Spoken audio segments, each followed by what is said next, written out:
Assalamualaikum warahmatullahi wabarakatuh. Perkenalkan nama saya Abida Ardelia dengan NIM akhir 092. Di sini saya akan mempresentasikan tentang summary and review dari beberapa studi yang menggunakan metode data history sebagai assessment.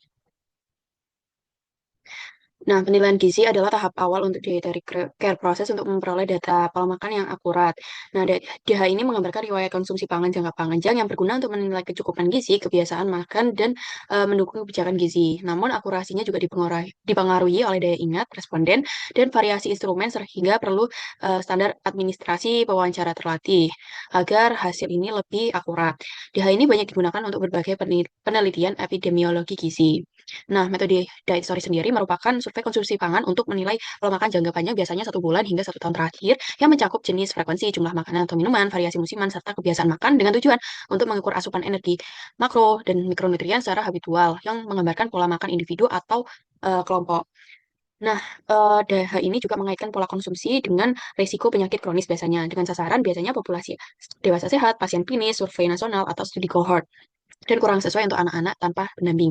Dengan prosedur wawancara terstruktur oleh enumerator terlatih menggunakan instrumen seperti food model, terus food picture book, dan lain-lain. Nah, pengolahan data ini dikonversi menjadi data kuantitatif, yaitu menjadikan gram per hari, lalu dihitung asupan energi dan zat gizi menggunakan tabel komposisi pangan.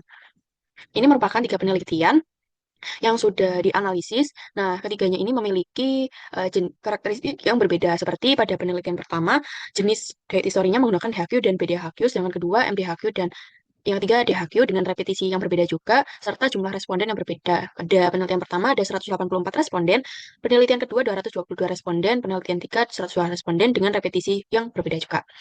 Nah, masing-masing penelitian ini juga memiliki kriteria inklusi dan eksklusi dari masing-masing penelitian.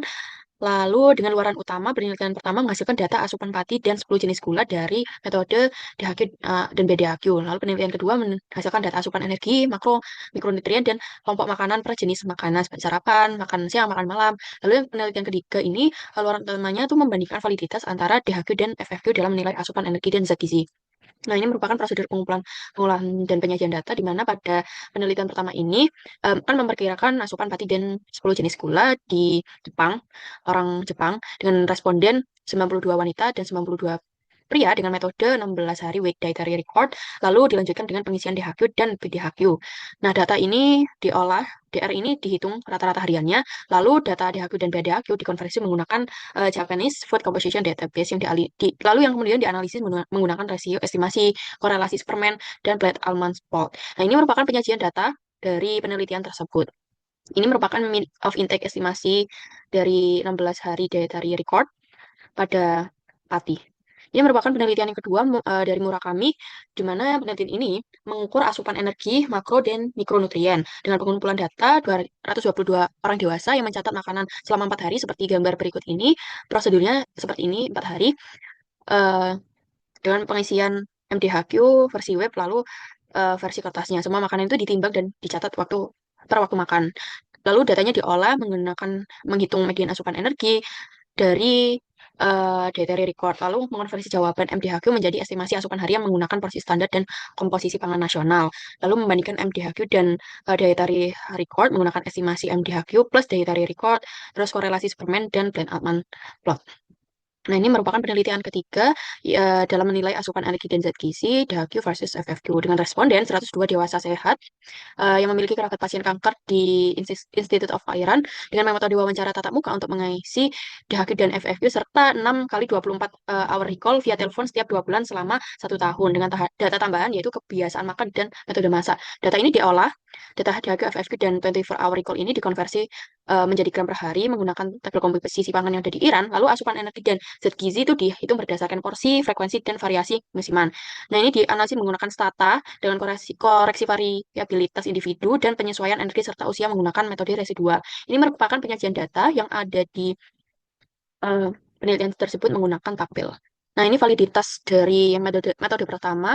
Nah, korelasi Superman pada metode pertama ini menunjukkan bahwa DHQ dan BDHQ memiliki validitas relatif cukup baik dalam menilai asupan pati dan sebagian besar jenis gula, meskipun ada beberapa yang overestimate atau underestimate. Namun, secara keseluruhan, kedua instrumen dapat digunakan untuk memperkirakan asupan pati dan gula pada orang dewasa Jepang. Lalu, penelitian kedua ini menguji 222 orang dewasa yang menunjukkan validitas yang moderat dengan nilai R 0,3 sampai 0,6 untuk sebagian besar nutrien dan kelompok pangan. Kemampuannya mengklasifikasi tertilnya itu cukup baik. Lalu yang ketiga, penelitian ketiga menunjukkan DHQ dan FFQ itu valid dibandingkan 24 hour recall dengan korelasi lebih dari 0,5 untuk energi, makronutrien, dan beberapa vitamin. Nah, FFQ ini lebih akurat untuk karbohidrat, vitamin B12, kalsium, zat besi. Sedangkan DHQ ini lebih unggul pada nutrien lain serta mencatat metode masak. Nah, ini merupakan kelebihan dan kekurangan dari ketiga metode tersebut, di mana tiap metode ini memiliki kelebihan dan kekurangan masing-masing. Seperti pada metode pertama yang dilakukan oleh Fujiwara yang melakukan penelitian tentang asupan pati dan 10 jenis gula. Ini pastinya fokus khusus untuk pati dan berbagai jenis gula, menggunakan metode per dietary record sebagai standar acuan di sisi DHQ tadi, lalu menggunakan sampel yang seimbang antara pria dan wanita. Kekurangannya mungkin responden ini jumlah respondennya kecil, korelasi rendah atau sampai sedang, dan beberapa gula tidak tervalidasi dengan baik. Begitupun juga dengan penelitian Murakami dan Torang yang memiliki kelebihan dan kekurangan masing-masing. Ini merupakan hubungan dengan outcome penelitian di bidang gizi, di mana Fujiwara ini fokus pada validitas estimasi pati dan gula yang sangat relevan di bidang gizi karena konsumsi gula lebih terkait risiko penyakit, obesitas, diabetes, dan lain-lain. Dan hasil menunjukkan pada penelitian ini valid untuk menilai asupan gula, sehingga dapat dipakai dalam studi diet atau metabolik di Jepang. Begitupun dengan metode yang kedua, ketiga, seperti pada metode Torang yang ketiga, yang membandingkan DHQ dan FFQ yang menilai energi dan zat gizi yang relevan untuk bidang gizi karena membantu menentukan instrumen terbaik dalam penelitian diet penyakit. DHQ juga menambahkan informasi metode masak sehingga penting dalam studi risiko kanker atau non-communicable. Dengan kesimpulan ketiga, penelitian ini menunjukkan bahwa metode diet history dalam bentuk DHQ, BDHQ maupun MDHQ memiliki validitas cukup baik untuk memperkirakan asupan energi, zat gizi, serta pola konsumsi jangka panjang. Pada penelitian pertama membuktikan bahwa metode DHQ dan BDHQ dapat digunakan untuk menilai asupan pati dan gula utama, sedangkan penelitian kedua mengembangkan MDHQ yang valid untuk menggambarkan asupan energi, makro, dan mikronutrien dan kelompok makanan berdasarkan jenis makanan. Sementara penelitian ketiga menegaskan bahwa DHQ sebagai instrumen yang valid dalam menilai energi dan nutrien dengan kelebihan mencatat metode memasak. Meskipun terdapat keterbatasan dalam ketiga penelitian tersebut, eh, hasil ketiga penelitian ini menegaskan bahwa diet history berperan penting dalam epidemiologi gizi, survei konsumsi pangan, dan penelitian penyakit kronis terkait pola makan. Berikut ini eh, referensi yang digunakan selama penyusunan menganalisis ketiga penelitian tersebut. Terima kasih. Semoga bermanfaat. Wassalamualaikum warahmatullahi wabarakatuh.